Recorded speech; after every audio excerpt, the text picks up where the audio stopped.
আজকের এই ভিডিওটায় কটা এমন সাইন বা সিমটমসের কথা বলবো যার দ্বারা আপনি বুঝতে পারবেন আপনার ফিমেল ডগটি প্রেগনেন্ট কিনা। তো সময় নষ্ট না করে অনেক কথা বলা বাকি, তো মেন কেসে যাই। তো দেখুন, আপনার ফিমেল ডগটিকে আপনি 11 থেকে 13 দিনের যে হিট থাকবে সেই হিটের দিনে কিন্তু আপনি মেটিং করাবেন, 11 থেকে 13 দিন।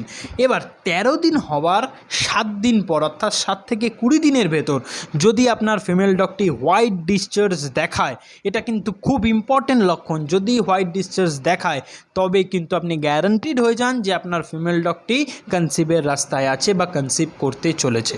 দেন কি, ওর নিপিলের কালার চেঞ্জ হচ্ছে নাকি সেটা লক্ষ্য করুন। 10, 15, 18 দিন হওয়ার পর থেকে লক্ষ্য করুন আস্তে আস্তে নিপিলটা গ্রো হচ্ছে কিনা, বড় হচ্ছে কিনা, শক্ত হচ্ছে কিনা, টাইট হচ্ছে কিনা, আস্তে আস্তে নিপিলের সাইডের লোমগুলো খাড়া হয়ে যাচ্ছে বা সরে যাচ্ছে কিনা। এই জিনিসগুলো যদি আপনারা বুঝতে পারেন দেন কিন্তু আপনারা বুঝতেই পাচ্ছেন আপনার ফিমেল ডগ আস্তে আস্তে কনসিভের রাস্তায় বা প্রেগনেন্ট হতে চলেছে। কারণ এইগুলো হচ্ছে কিছু কমন লক্ষণ, আর এই লক্ষণগুলোই কিন্তু দেখায়। কিছু কিছু ক্ষেত্রে এই লক্ষণ অর্থাৎ এই যে নিপিলের কেসটা কিন্তু অনেক ক্ষেত্রে সিউডো প্রেগনেন্সির ক্ষেত্রেও দেখা যায়, বাট সেক্ষেত্রে কিন্তু গাঢ় পিঙ্ক কালারটি হবে না। তো সেটা লক্ষ্য করবেন আপনার ফিমেল যে ডগটি আছে সে পিঙ্ক কালারের যে নিপিল সেটা দেখাচ্ছে কিনা। দেন আরও একটা জিনিস, সেটা হচ্ছে ওয়েট গেইন হচ্ছে কিনা। সিউডোর ক্ষেত্রে কী হবে, ভুঁড়ি হয়ে যাবে, বাট যদি সঠিকভাবে ওর কনসিভডের রাস্তায় ও থাকে বা আপনার ফিমেল ডগটির পেটে যদি সত্যি পাপ্পি থেকে থাকে তাহলে কিন্তু ওজন অনেকটা বেড়ে যাবে। তো সেক্ষেত্রে কিন্তু আপনারা ওজন মাপানোর মাধ্যমেও কিন্তু কনফার্ম করতে পারেন যে আপনার ফিমেল ডগটি কনসিভড কিনা। দেন আরেকটা জিনিস, ওর অ্যাপিটাইট ইনক্রিজ হচ্ছে কিনা। 35-40 ডেজ এই সময় কিন্তু ওর খাওয়ার খুব বেড়ে যাবে, ওরা খুব খেতে চাইবে। তো এটাও কিন্তু একটা ব্যাপার যেটা ফলস প্রেগনেন্সির ক্ষেত্রে দেখা যায় না। তো এই জিনিসটা আপনারা কিন্তু একটু লক্ষ্য করবেন। যদি খাবার বাড়ে বেশি করে খাবার দেবেন, কারণ এক তো নিউট্রিয়েন্টস দরকারি, আর সেই সময় যদি আপনারা ঠিকঠাক খাবার না দেন ভিতরে কিন্তু ওর পাপ্পিগুলো সাইজে বড়ও হয়ে যেতে পারে, যেটা কিন্তু আবার একটু ডিস্টার্বের ব্যাপার। তো নিশ্চয়ই সেই সময় দেখবেন। এবার একটা কেস বলি, যে কেসটা কিন্তু আপনার ফিমেল ডগের মধ্যে দেখতেও পারেন আবার নাও দেখতে পারেন।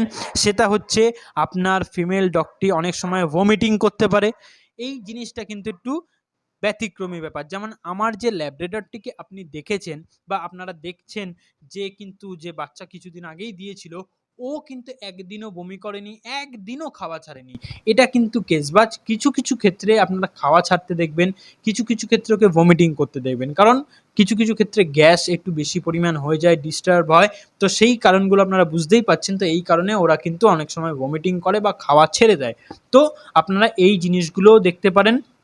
প্লাস 52 to 53 ডেজের কাছাকাছি বা 50 ডেজ পার হলে কিন্তু আপনার ফিমেল ডগের যে নিপিল সেখানে কিন্তু ভালো মতো গাঢ় দুধ চলে আসবে। তো সেটাও কিন্তু একটা বড় সিমটমস যে আপনার ফিমেল ডগটি কনসিভড। কারণ যদি কনসিভ করে ওর কিন্তু দুধ আসবে। অনেক সময় যত সিউডো প্রেগনেন্সি যুক্ত ফিমেল ডগ থাকে তাদের ক্ষেত্রেও এই দুধটা দেখা যায়, বাট ওদের কিন্তু যে নিপিলটি আছে সেটা কিন্তু গাঢ় পিঙ্ক হয় না বা আস্তে আস্তে একটু কালচে কালচে এরম হয় না। তো এই জিনিসগুলো আপনি কিন্তু একটু লক্ষ্য রাখবেন। আর প্রথম দিকের যে হোয়াইট ডিসচার্জের কথাটা আমি বলেছিলাম, ওইটা প্লিজ লক্ষ্য রাখার চেষ্টা করবেন। ওইটা যদি আপনি নোটিস করেন তো আপনি গ্যারান্টিড হয়ে যান যে আপনার ফিমেল ডগটি কিন্তু কনসিভড করেছে। তো এইগুলো কটা স্টেপ যদি আপনারা দেখে রাখতে পারেন, মাত্র এই কটা সিমটমই যদি আপনি দেখে রাখতে পারেন তো এনাফ।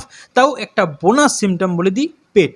আপনি যদি পেটটাকে ঠিকঠাক নজর দেন, যদি ও দাঁড়িয়ে থাকলে পেটটা নিচের দিক থেকে বড় হয় বা নিচের দিকটা ঝুলে বেশি আসতে আরম্ভ করে, সেটাও কিন্তু ও গ্যারান্টিড প্রেগনেন্ট, এটা কিন্তু তার সিম্বল। এবং 50 ডেজে আপনি পাপ্পি মুভমেন্টও বুঝতে পারবেন, এটা কিন্তু একটা বড় সিম্বল। বাট যদি সাইড দিয়ে ফুলতে থাকে দেন কিন্তু এটা একটা ভালো সিম্বল নয়, এটা কিন্তু ওর ভুঁড়ি হচ্ছে বা ও ফলস প্রেগনেন্সির শিকার হচ্ছে, এটাই একটা বোঝার ব্যাপার। আপনি ভেটের সঙ্গে তখন কনসাল্ট করবেন। বারবার দেখবেন নিচটা ফুলছে নাকি, নিচের সঙ্গে সাইড ফুলতেই পারে, অনেক সময় লোড নিলে এই কেসটা দেখা যায়। বাট কেস হচ্ছে কি, আপনাকে দেখতে হবে যে ফিমেল ডগটির নিচে নিচের দিকটা ফুলছে নাকি বা পেটের নিচের অংশটা ঠিকঠাকভাবে গ্রো হচ্ছে নাকি। তো এই জিনিসগুলো আপনারা যদি ঠিকঠাক দেখতে পারেন তো গ্যারান্টিড হয়ে যেতে পারেন। আর 58 to 59 ডেজে আস্তে আস্তে ও খাওয়া ছেড়ে দেবে। আর যেদিন ও ডেলিভারি করবে তার 12 ঘন্টা আগে কিচ্ছু খাবে না, আস্তে আস্তে ওর পেন উঠবে অ্যান্ড দেন ও ডেলিভারি দিতে আরম্ভ করবে। তো এই সিমটমগুলো আপনারা যদি ঠিকঠাকভাবে নখদর্পণে রাখতে পারেন, গ্যারান্টিড আপনার ফিমেল কনসিভ করেছে কিনা আপনারা বুঝতে পারবেন, প্লাস ওকে আরও ভালো করে যত্ন নিতে পারবেন। তো ভিডিওটি যদি ভালো লেগে থাকে এবং কিছু পরিমাণ হেল্পও যদি আমি আপনাকে করতে পারি তো প্লিজ একটা লাইক করবেন, সাবস্ক্রাইব করবেন, একটা কমেন্ট করবেন এবং নিশ্চয়ই কিন্তু আপনার এই ভাইটিকে সাপোর্ট করবেন। খুব ধন্যবাদ এতক্ষণ সময় আমাকে দেওয়ার জন্য।